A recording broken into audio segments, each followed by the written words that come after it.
the gentlewoman from New York, Miss Tenney, for 30 minutes.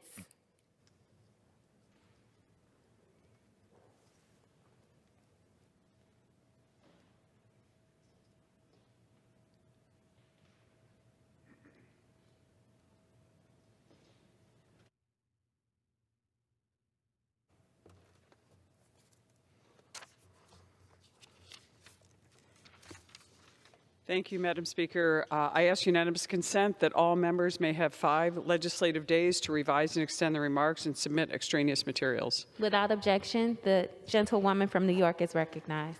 Thank you, Madam Speaker. And today is a very special day. I want to thank my good friend and colleague, Congressman Burgess Owens. Burgess Owens and I are leading the charge here in Congress to tell the courageous stories of America's abolitionist heroes, particularly those from upstate New York. It was an honor for me to welcome recently in October Burgess to upstate New York to tour our region's sacred abolitionist sites, including the Garrett Smith Estate, a state national historic landmark, and the National Abolition Hall of Fame and Museum in Peterborough, as well as the home of abolitionist, suffragette, and true American heroine, Harriet Tubman. Opposite me, there's a photo here of Garrett Smith. This is a picture of Garrett Smith from Peterborough. Peterborough is named after his father, a guy named Peter Smith. And just wanted to tell a little bit about how this all happened in Peterborough, New York, which I'm sure a lot of people don't know the history. And it was all kind of started that there was an abolitionist named Reverend Harry Highland, told his good friend Frederick Douglass when describing Peterborough, New York, which I'm, by the way, honored to represent here in Congress. And many people don't even realize this little hamlet of Peterborough up in bucolic Madison County, happens to be my mother's home county, played a vitally important role during the abolitionist movement. And this was in large part due to one of its most famous residents, Garrett Smith. And as I said, the little hamlet of Peterborough was named in honor of his father. Mr. Smith was a successful businessman and a committed philanthropist. He previously served this body, actually, as a representative of New York's 22nd Congressional District, the same district that I currently represent. He was also a 3-time presidential candidate. Garrett Smith always opposed slavery, but he firmly joined the political cause of abolitionism in 1835. He was at a meeting of about 600 abolitionists in a church in nearby Utica, in the city of Utica, which is in Oneida County.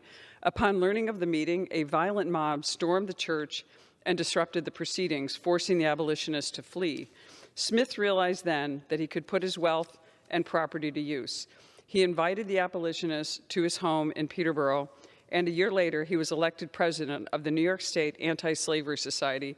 The rest, as you say, is history, and we're going to tell you a little bit about that today with Congressman Owens.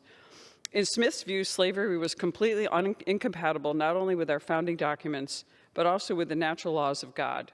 We were born free, and no law or institution could take away another man or woman's innate right to freedom. From 1835 until his death in 1874, Garrett Smith dedicated his whole heart to the abolitionist cause, and Peterborough was his base of operation. Giants like Harriet Tubman, Frederick Douglass, William Lloyd Garrison, Elizabeth Cady, eventually Stanton, whose husband, Henry Stanton, was actually a cousin of Smith's, spent considerable time there strategizing and mobilizing the support. Garrett Smith played a key role in funding abolitionist causes across our country. Smith maintained a lifelong friendship with Frederick Douglass and provided funding and other support to the North Star, which was Douglass's abolitionist newspaper.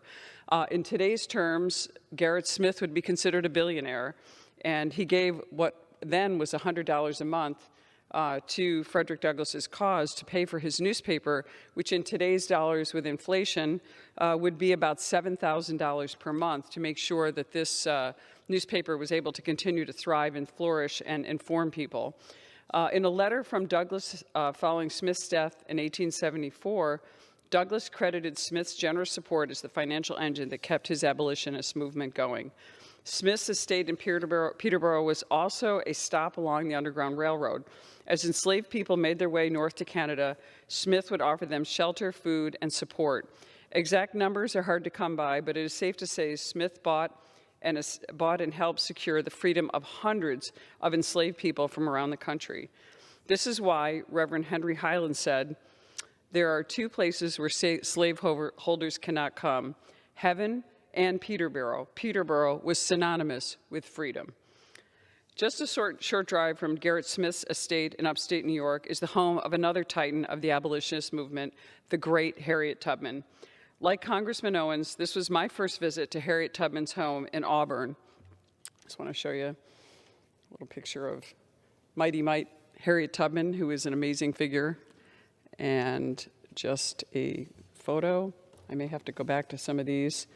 This is a great photo of Congressman Owens and I at Harriet Tubman's home in Auburn, New York, where we were able to tour and see where she lived and where she operated her Underground Railroad right in our own communities.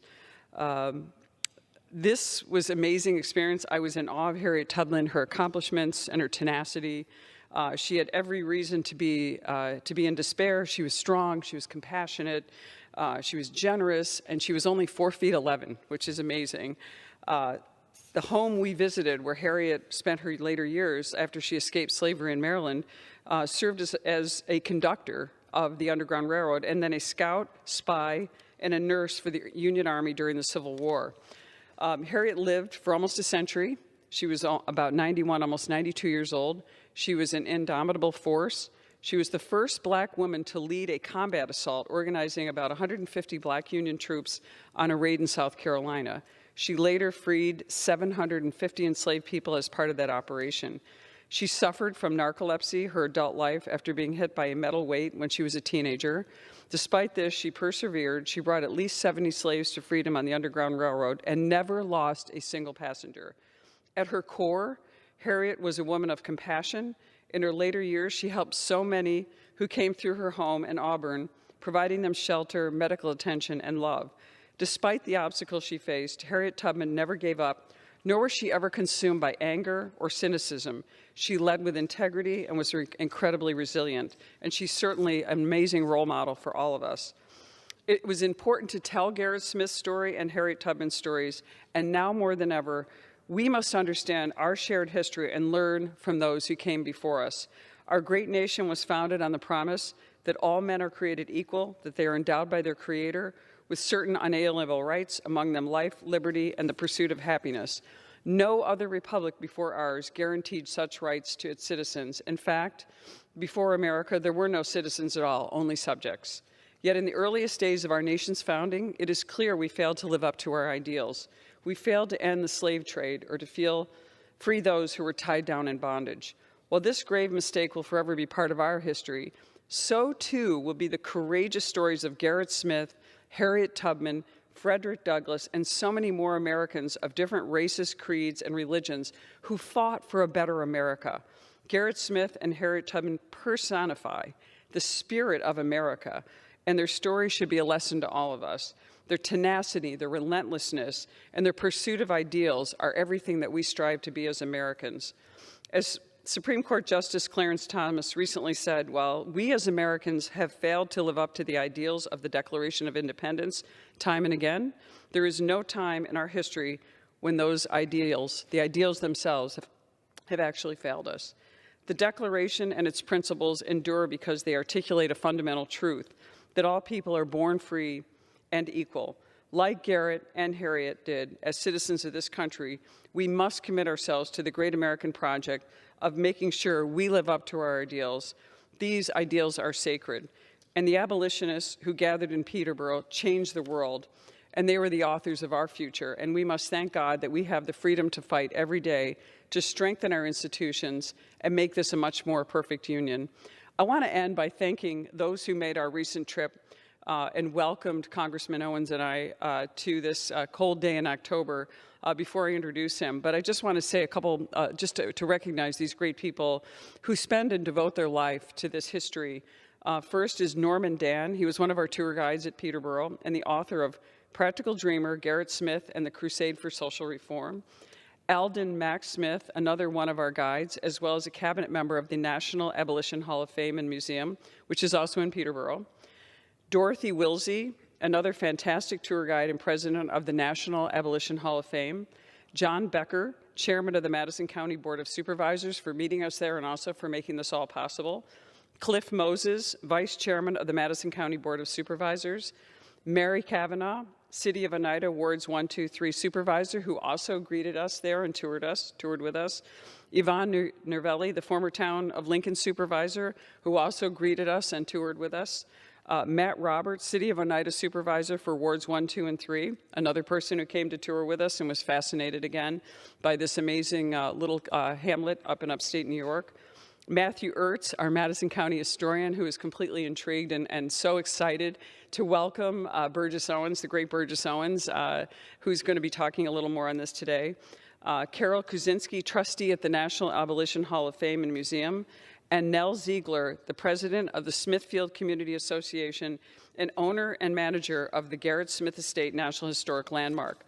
And I just want to say, for more information about the Garrett Smith Estate and the beautiful hamlet of Peterborough, I encourage you to visit www.garrett, G-E-R-R-I-T-S-M-I-T-H, garrettsmith.org. And I also want to thank Karen Hill, president and CEO of the Harriet Tubman Home, as well as our fantastic tour guides who shared their knowledge and passion with us again on this beautiful cold day.